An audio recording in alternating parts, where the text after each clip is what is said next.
Welcome to ShovelTalk, a podcast for economic developers. From your friends at the Golden Shovel Agency. Hello, and welcome to another episode of ShovelTalk. We're excited to have the CEO of Four Corners Economic Development down in New Mexico, Arvin Trujillo, on the episode today. We'll meet him in just a moment, but of course, we first need to know, where in the world is Amanda? Yes, so I have moved from the open air eco lodge in Kenya that I was at with all the monkeys and the critters over to Cape Town, South Africa. And it is absolutely amazing. I have coverings on my windows, no bugs getting in. It's been awesome. I've only been here a few days, but I have a lot of things on the agenda to do, really, really awesome stuff. So on a future episode, I'll have to tell more about that. But one thing that I've gotten to do so far is have lunch at a place called Camps Bay. And it is just one of the coolest sceneries I've ever seen in my life. It really brings together in just the same scene, the mountains and the beach and the ocean. It is gorgeous. And so it's an area of the beach where you can view a mountain range called the 12 Apostles. And it is a really, really unique mountain range. It's absolutely gorgeous. So when you're standing on the beach, you look out to the left and it's the mountain range. And then all the, the apartments and hotels and in the side of the mountain. And then it goes into like beautiful restaurants, lines of palm trees, the sand, and then the ocean. It's really cool. Something that I hadn't seen before. So it has been great. I'm really excited to tell you guys more about what I have done once I've done these things. There's like penguins and which I never knew there was a penguin colony in South Africa. I don't want to give away too much. I'm so excited about all the stuff on the agenda, but yeah, that'll have to be saved for a future episode. Well, thank you, Amanda. And now everybody, let's just take our moment here and just feel extremely jealous that we're not Amanda. So here we go. Let's take a moment. All right, now let's get on with our podcast. Arvin Trujillo, CEO of Four Corners, New Mexico Economic Development. Bethany, take it away. So Arvin, my first question to you has to be, you are a fellow Nittany Lion. So we both went to Penn State. And I wanted to know, you went to Penn State, you had a mining engineering degree from there. And tell us a little bit about your time in Pennsylvania and maybe why you decided to come back home after that.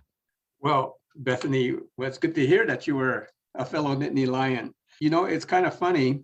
When I did my undergraduate work, I went the pre-med route and got to the point to where I took my MCATs. And at that point, suddenly I was deciding that maybe the medical field wasn't the direction for me. Ended up working at a mining operation here in Fruitland called Navajo Mine, and got really interested in engineering.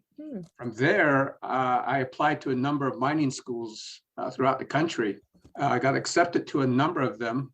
I'd been to all the areas here in the western part of the US. I got one from Penn State, and I had just gotten married. And my wife and I talked about it. And we both said we've never really been out east. So why not take a chance? And so we packed our little U-Haul and had our little vehicle, and two young kids in their 20s headed out east. And we went to State College, and that was a whole new world to us. But I got involved there, going to school at Penn State, ended up going there for 3 years, and then came on back. There were job offers there in the eastern part of the US, but I really didn't want to go underground. I liked strip mining. I enjoyed dragline operations, etc. And so that's what brought me back out west. Sure. And honestly, it probably was a really fun adventure for you guys to take some time away, and then you decided you want to come back home. That's great. One thing though was it was really green out there versus the way things are here at home. It is. Yes. There's so many trees, and you're surrounded by the mountains. So it's very green. It's very rural for anyone who's never been to the Penn State campus. But we always like stories too, where people do leave and explore a little bit. Anyone who's been listening to our podcast obviously knows that Amanda is our resident explorer right now. But to see that you did decide to come back home. So what really drew you back? You said obviously career opportunities, but clearly that was a decision you and your wife made to head back out west. So what is it about maybe the quality of life that you like or prefer? Yeah, we lived mainly in a real rural setting here on the reservation. And I wanted to come back into this part of the country. And in a way, it was a roundabout way. Back in the 80s, when I finished school and came back here, engineers were pretty much a dime a dozen. And with the operation I used to work at, they had changed ownership. And so there really wasn't a position for me. So I ended up teaching high school for about 6 months. And then from there, I was able to get an interview with Mobile Coal up in Wyoming. And that's where I had my first opportunity to get into the mining industry, working for Mobile Coal up in Gillette, Wyoming for about 4 years. Then at that point, I was hired back down here with BHP Minerals and ended up coming back home here and working for BHP Minerals for about 9 years. But, it was just being out west. We liked the quality of life out here, the outdoors, enjoy the activities outdoors. We're not used to having homes side by side. We like to have some space between homes. And for myself, I do like going into town. I don't like living in town. And so again, those things kind of play to that aspect. Plus the fact that being Navajo, being able to come back and really finding ways to contribute towards my tribe, that was another real motivation as I was growing up. Sure. No, it's been fantastic. You had the opportunity to do so. So it's been quite a journey for me. And my career has taken a lot of different turns as I've gone through. I started off as a mining engineer, worked both in Wyoming and here. Then I was asked to join the Navajo Nation as President Kelsey Begay's head person for the Division of Natural Resources. I thought I was just going to be there for 4 years, but I ended up being there 12 years because after he lost his reelection, the next president, Joe Shirley Jr., asked me to stay on. So I ended up staying on for another 8 years with the Division of Natural Resources. And then from there, I got involved with utilities, came back, worked for Four Corners Power Plant here in the Farmington area, and then now here with Four Corners Economic Development. So there's been a lot of twists and turns with my career. Sounds like it's been a bit of an adventure. It has. And it's been good. It's been good. So Arvin, you've had several roles with the Navajo Nation and you've been involved in several major projects. Tell us about the most notable project that you've worked on. I think for me, there were really two. The most notable one was there had been a decades-long dispute between the Navajo Nation and one of its neighboring tribes, the Hopi tribe, on land. And that was a long-term dispute that had been going on ever since I was in high school. It started back in the 50s. And when I went and worked for the nation, I became involved in those discussions and those negotiations along with the Attorney General, then Louis Danette Sosi. And I took on the natural resources issues. He took on the legal issues.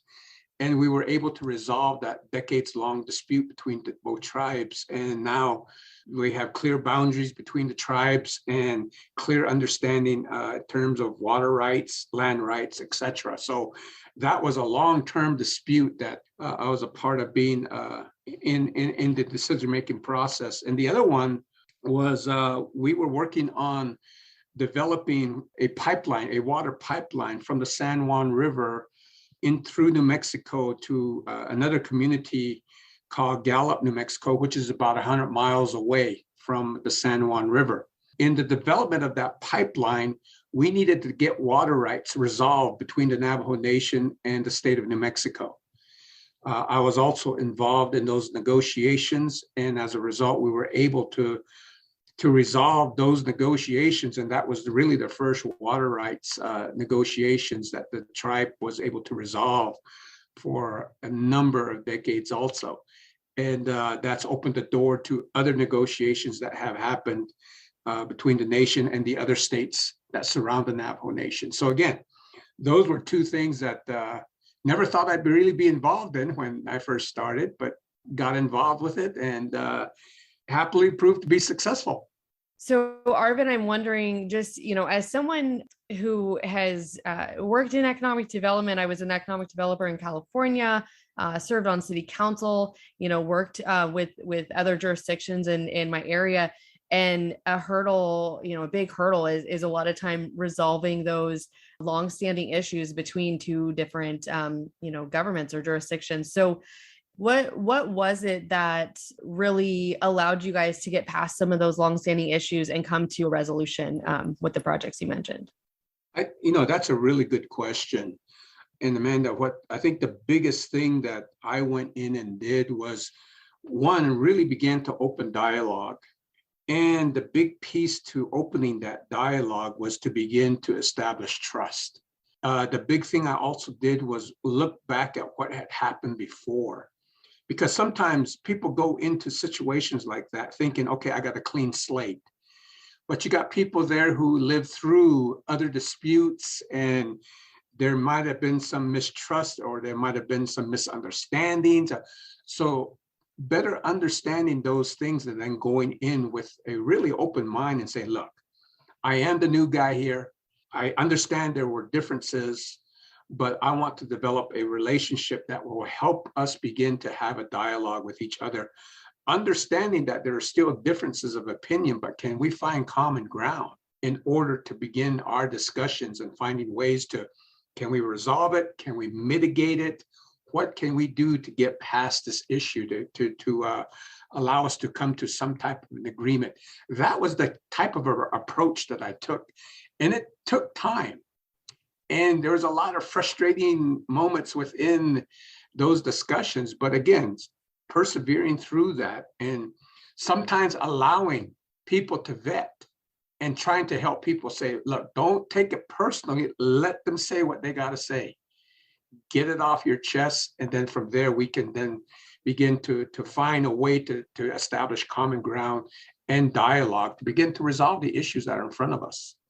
So that's what I tried to do. At times, people were trying to make things personal. You try to work things to where you don't criticize on a personal basis, or you don't judge on a personal basis, but you look at the situation, or you look at the circumstances, and you look at those things and try to help the group understand this is what we're trying to achieve here. Yes, criticize the process, criticize the situation, criticize, but once we criticize, let's not just criticize, but let's come in with what can we do to resolve it. And so again, it was really looking at and establishing that type of dialogue as we went through. Arvin, I think that your comments on that approach are so needed at this time, because we live in a time in history where we tend to maybe not listen to each other enough. And we do seem to take that combative approach, and it doesn't really help to solve things. So I really appreciate you sharing that story, because I think it's something that we all maybe need to take a step back and remember sometimes. Again, that's helped me now in this situation, because we're a very diverse area here. We have 4 states. We're right in the 4-state region of the US, having Colorado, Utah, Arizona, and New Mexico. We have 4 tribes in the region here: the Navajo, the Southern Ute, the Ute Mountain Ute, and the Hickory Apache. And there's history amongst all of us. And so again, building those partnerships is critical for this region, because you can't look at diversifying an economy or bringing economic development or marketing to the area unless you have the other groups involved with you. And so a lot of the experience that I saw with the Navajo Nation, and even in the mining industry, because I was involved in different environmental discussions with the federal government or with communities, it was really looking at how do we bring people together and how do we work together to resolve issues and find solutions to challenges or to problems that are confronting that particular group at that time. So I think a lot of that training has really been helpful as I've moved through my career. Yeah, that makes a lot of sense. And one of the things I want to follow up on with that is you've mentioned in the past, the importance of really bringing the tribes to the table for these discussions. And, with your background, obviously you already have those relationships. So that's easier for your position. But, you're not alone in wanting to obviously bring diverse stakeholders to the table. Across the country, economic developers do have diverse stakeholders in communities where they need to identify those stakeholders and then try to incorporate them into the conversations and make sure voices are heard. What would be your recommendation for even how to start that process? That's step one. How do we bring people to the table? Well, I think that the very first thing you got to go in is the mindset that one size does not fit all. Mm-hmm. You have to go in with the idea that, okay, I need to learn about this particular group or this particular community. I need to understand what they see as important. What do they see as priorities? And it's that old adage, walk a mile in their shoes. Better understand what they're doing and then begin to have dialogue with different individuals. And as you begin to do that, you begin to identify who are their champions, who are the people that they put a lot of trust in. If you can gain them as allies and be truthful with them. And again, I always come in with that adage, look, there might be times when we both agree to disagree. That's okay. There's nothing wrong with that. But we just got to find common ground to work on different projects. And so that's how I've developed these relationships. And it does take time. And it takes an investment of yourself to go out and make these types of a relationship or develop these types of relationships. And as you begin to grow there, those people will begin to introduce you to other people and you keep working. And again, at that point, you have to be real careful too, mm-hmm. because you don't want to overpromise what you can achieve. Mm-hmm. Because people will look at it and you say, well, we can get that done. And if you don't, suddenly people start judging your capabilities or judging what's your agenda? What are you trying to do? And so again, it's making sure you're doing that and then being transparent with the communities that you're working with. I mean, that's the one thing that I've tried to do. If I'm working with one of our municipalities, being open with their city council, being open with business owners, just to let them know this is what we're doing. Mm-hmm. There's no secret behind it. There's no agenda. This is what I'm hearing. This is what we're moving towards. And I'm open to input as we go through this because, we don't know everything and we just need to understand that better. And so as you work with tribes, that becomes critical because mm-hmm. the history of most tribes is that they've gone into discussions like this, especially with the federal government. Right. And then things change. And suddenly they're not seeing what they thought was promised to them or what was committed to them. And suddenly, things such as, they're lying to us and et cetera starts popping up. That's the history that most tribes have seen. And so you got to be very cognizant of that and takes things step by step, works on those trust issues, but then know that as you make commitments, make sure you can keep those commitments. And then as you begin to do that, you'll start building that relationship with those particular tribes or communities even that you're working with, because again, they all have a history. Sure. Yeah, that's a really fair point. I think it's easy to come into a conversation or negotiation and think that you're coming in to maybe discuss that issue only. But as you mentioned with history, everyone's carrying their history when they walk in the door. So creating the opportunity for that to be expressed is a really good suggestion. So Arvin, Forset is a transitioning economy. What are some of the strategies you have to move away from being so reliant on coal and natural gas? Well, again, that's where we're working with our communities right now. We're beginning to focus on what advantages do we have in this region here. And how do we begin to build out on those advantages? One of the things that I've incorporated as we began looking at this is really looking at this from a strategic point of view and to get input from the communities. The best vehicle that we found for that, for this region, was to incorporate community-based volunteer teams. And so I brought teams together, and that's the vehicle I utilized to build our strategic plan. And within that strategic plan, we came up with 5 strategic goals we want to follow or we want to achieve. And so for each of those strategies, I built a team all composed of community members. We have business owners, we have civic leaders, we have educators, we have key community members. Right now, we have a few tribal members. We want to build that aspect into it. And so again, we're bringing these teams together, and I'm getting a lot of ideas. People have a lot of different things. And as we begin to discuss things and learn from one another, we start honing down and to say, here are the objectives we want to go after within this particular goal. So again, we're seeing opportunities looking at energy. We're seeing deficiencies we have in infrastructure, like how do we get bulk equipment supplies out in and out of this region. One of the big projects we're working on is to bring a rail system here to San Juan County. We're looking at how we can enhance our broadband capabilities.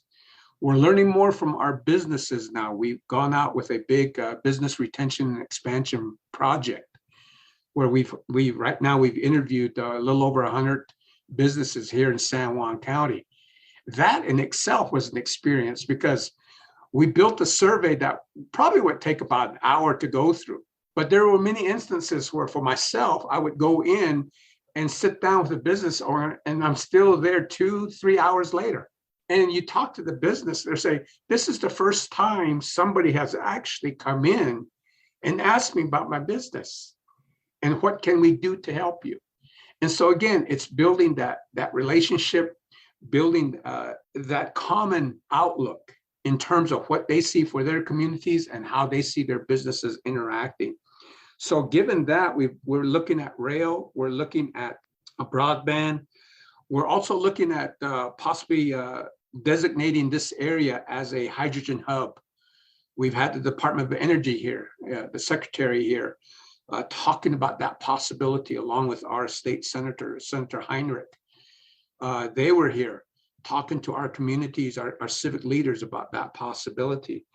We're focused on how we can build bridges between us and the tribe so that we can enhance our broadband in a very effective manner. And how can we then make connections to the major municipalities around the 4-state region? So right now we are in that exploratory phase at this point. We have some ideas. We're out doing the necessary legwork to better understand some of these things that we would like, and then what it would take for us to get those pieces in place. We're working with the EDA. With the railroad piece, we got a bill grant for $2 million to enhance or to bring rail or to do the planning for that rail. We were able to get a MOU approved and signed between the Navajo Nation and San Juan County.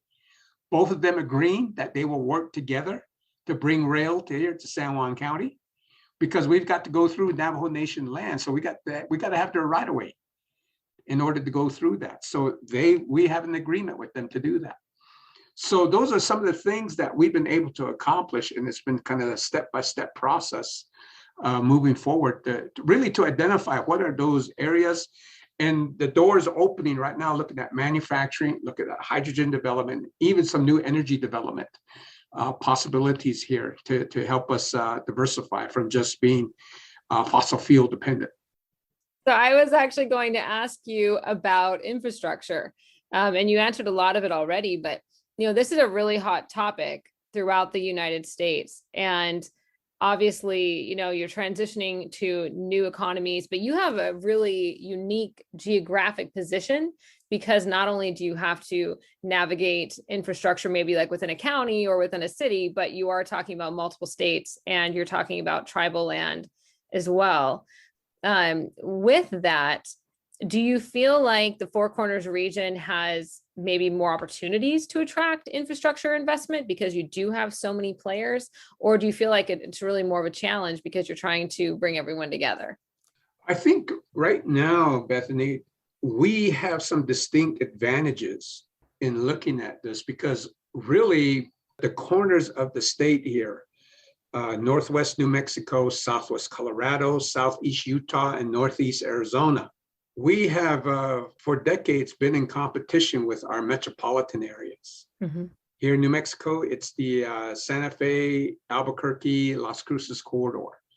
Mm-hmm. With Durango, Colorado, it's the Colorado Springs, Denver, Boulder area. Mm-hmm. With Utah, it's the Provo, Salt Lake City area. And then with Arizona, it's the Phoenix, Tucson region.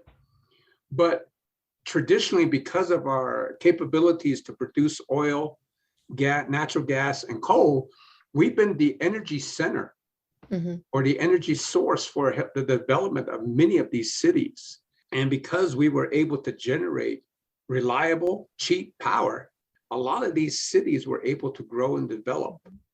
So now we're in the processes of how do we come back together as a concerted group and really look at ourselves as the Four Corners region, looking at these new opportunities with rail, with manufacturing, with broadband development, and utilizing that as a four-state region to begin to build out the necessary infrastructure we need to continue our economic development efforts moving into the future. And the real power is we're beginning to recognize that as we become together, and if we can come together effective enough, our political clout could grow. Right. Because now you have four states that would be interested in seeing things happen here.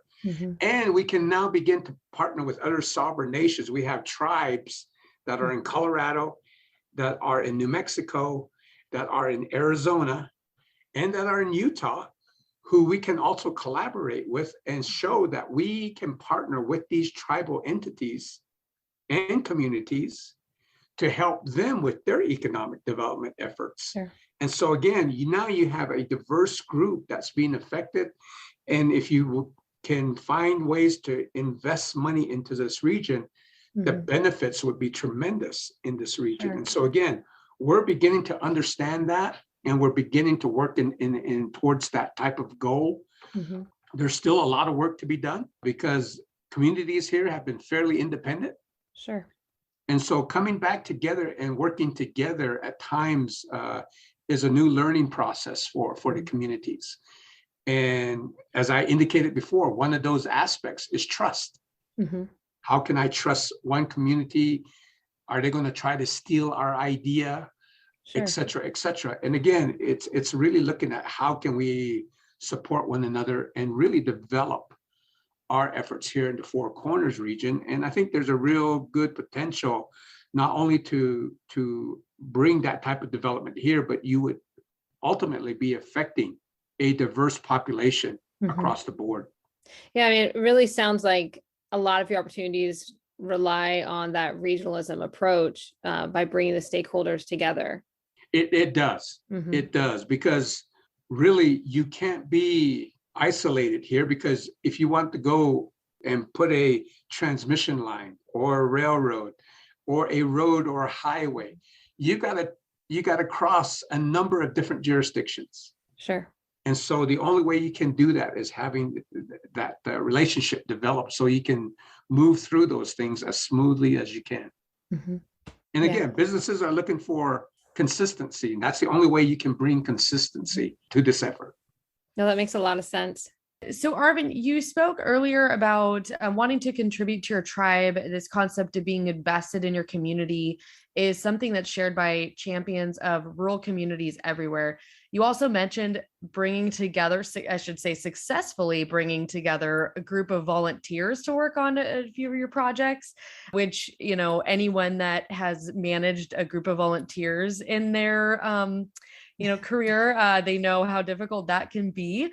And so how do we create more of this investment mindset where people look at their community as something to be a part of and really, volunteer in and, really get involved in those kind of projects rather than just a place to live? Well, I think a lot of it really begins with the education effort and getting people to participate. One thing that I found here, and this was confirmed in the BRE survey that we did, that word of mouth here in this region is very, very strong.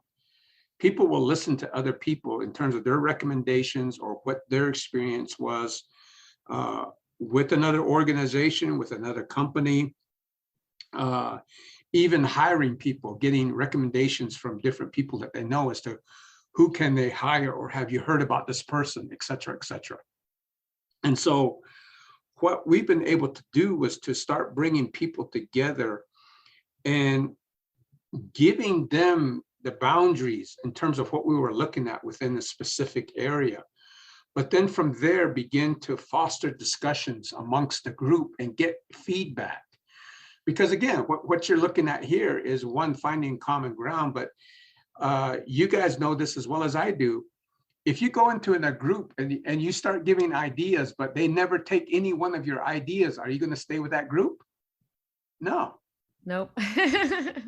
But, if you find ways that you begin to incorporate these different ideas, and in many ways you begin to find common ground that incorporates a number of people's ideas, and look at that and finding ways that it'll enhance our capabilities in terms of either economic or community development, then you begin to develop and grow. And then as they start seeing these things happen, what we're seeing is that people start talking to each other, saying, these guys are doing X and they're doing Y.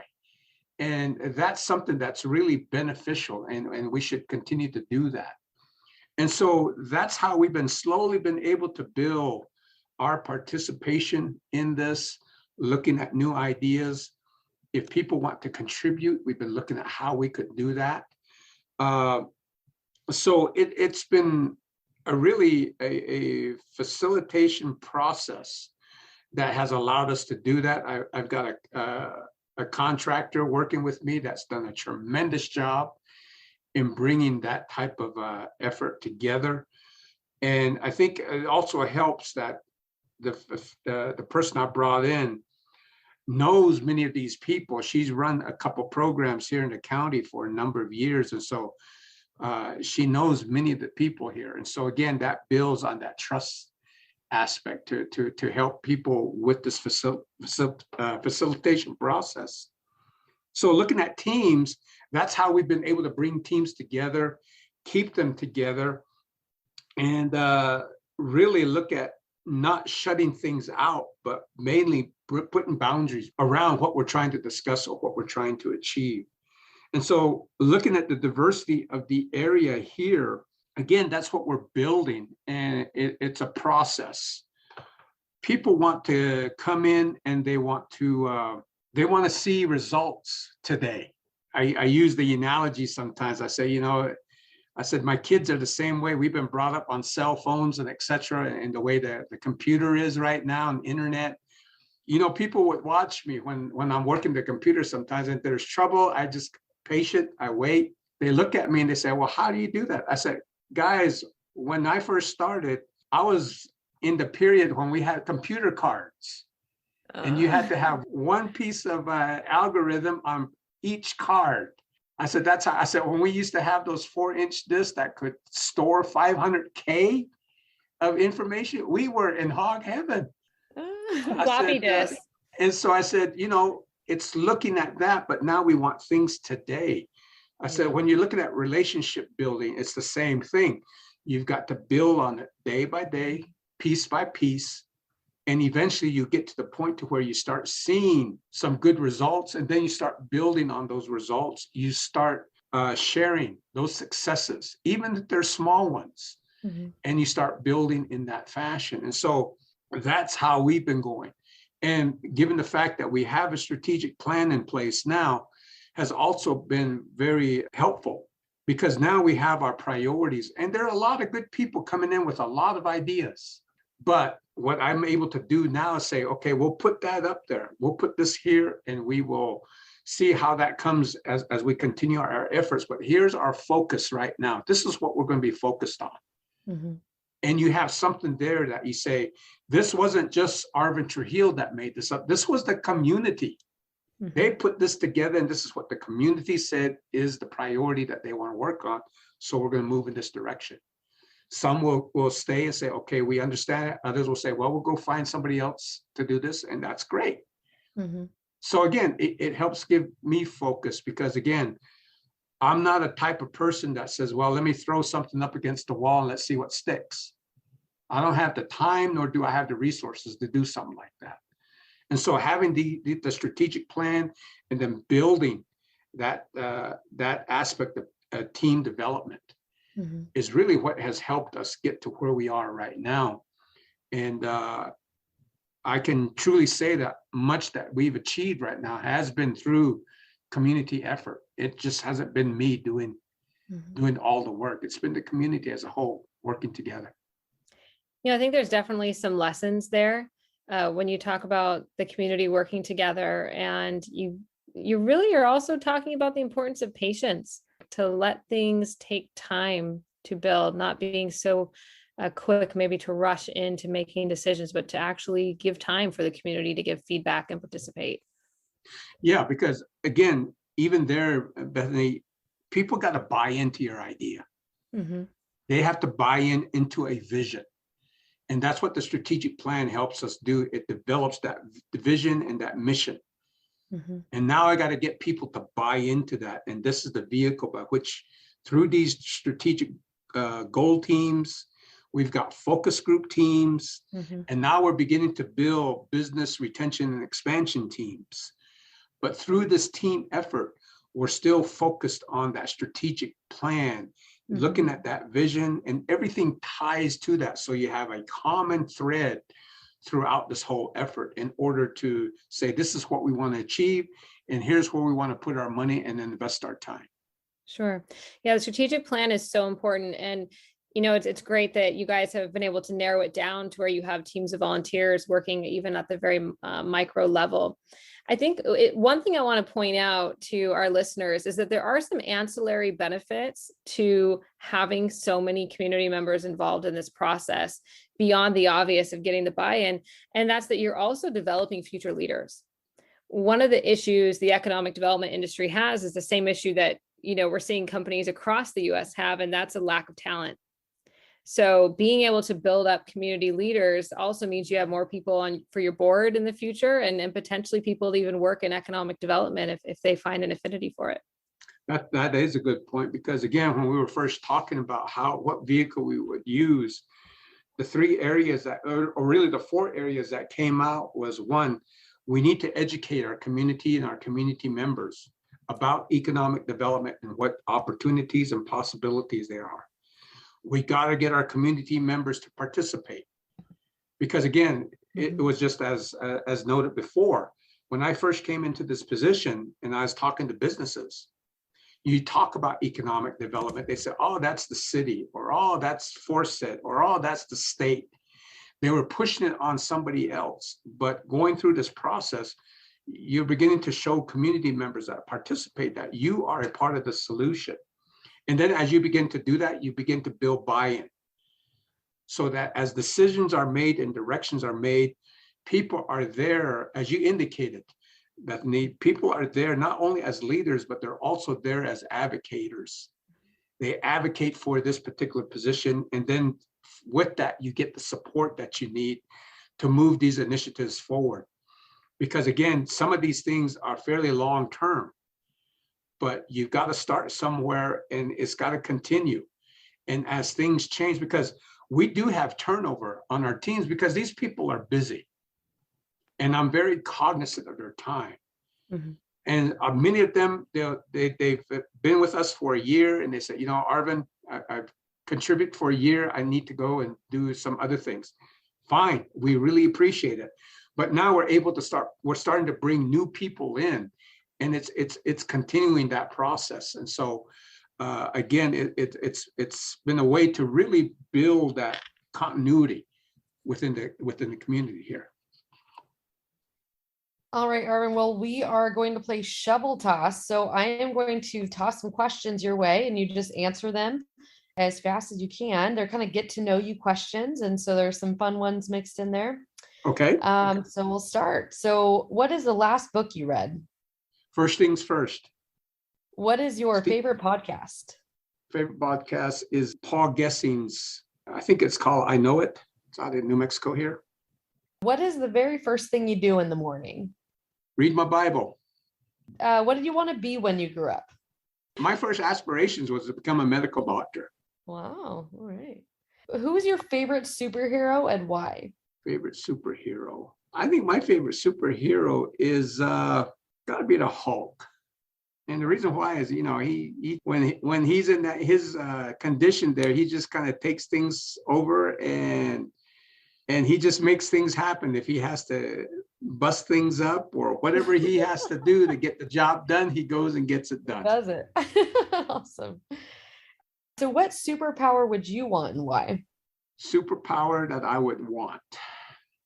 I think I would want to be able to read people truly effectively and not miss it. Good one. Good one. That would be helpful.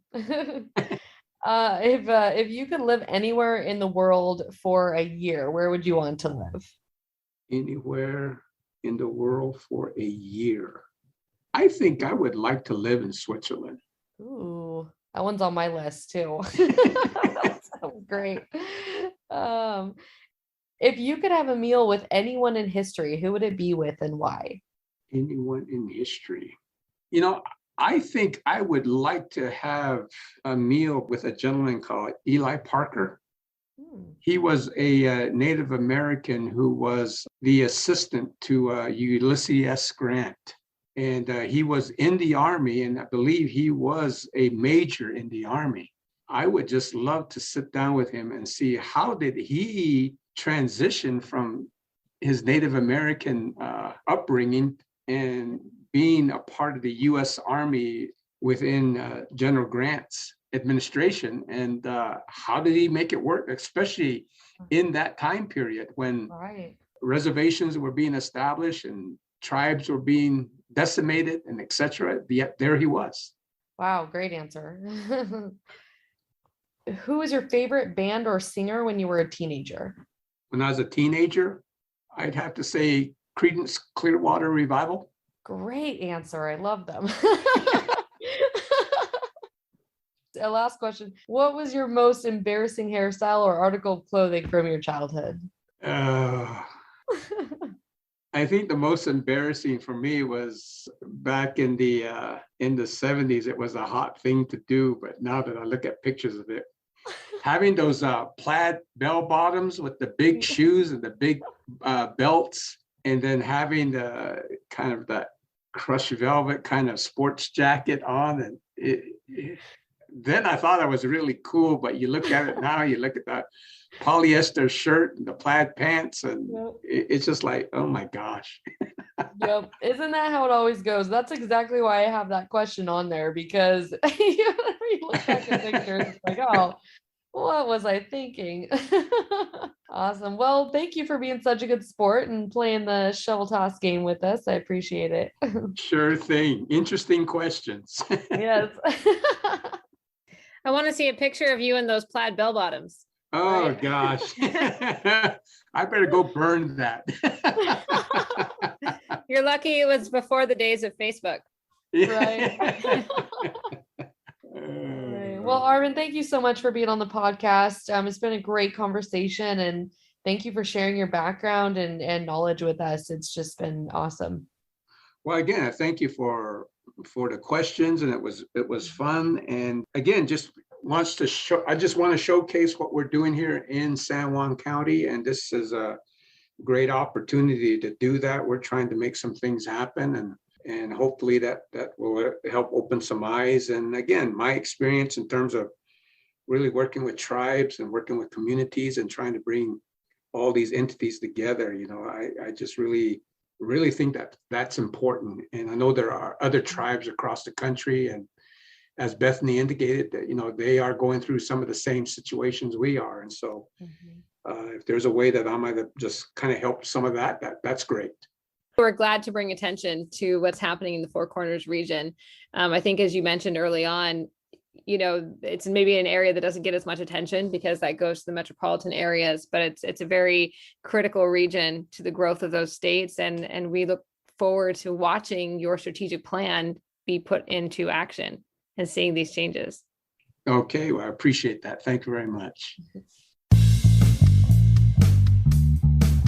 I would like to extend another great thank you to Arvin Trujillo, CEO of Four Corners Economic Development, who along with Chris Hunter has become a Showcase Golden Shovel client. We are super proud of that website.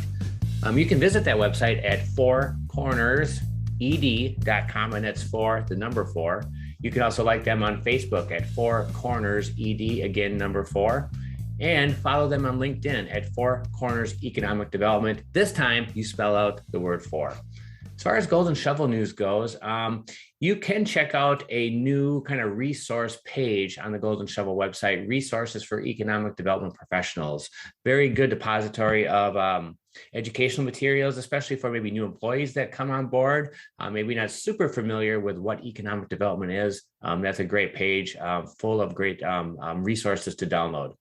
As far as Golden Shovel social media accounts, you can like us on Facebook at ShovelTalk. Follow us on Twitter at Gold Shovel. LinkedIn, follow us at Golden Shovel Agency, and subscribe to our YouTube channel at Golden Shovel Agency. We'll be back in action in December for our season finale of ShovelTalk. We've made it through a year. We have not heard if we're being picked up for 2022, but we're crossing our fingers here. Talk in December.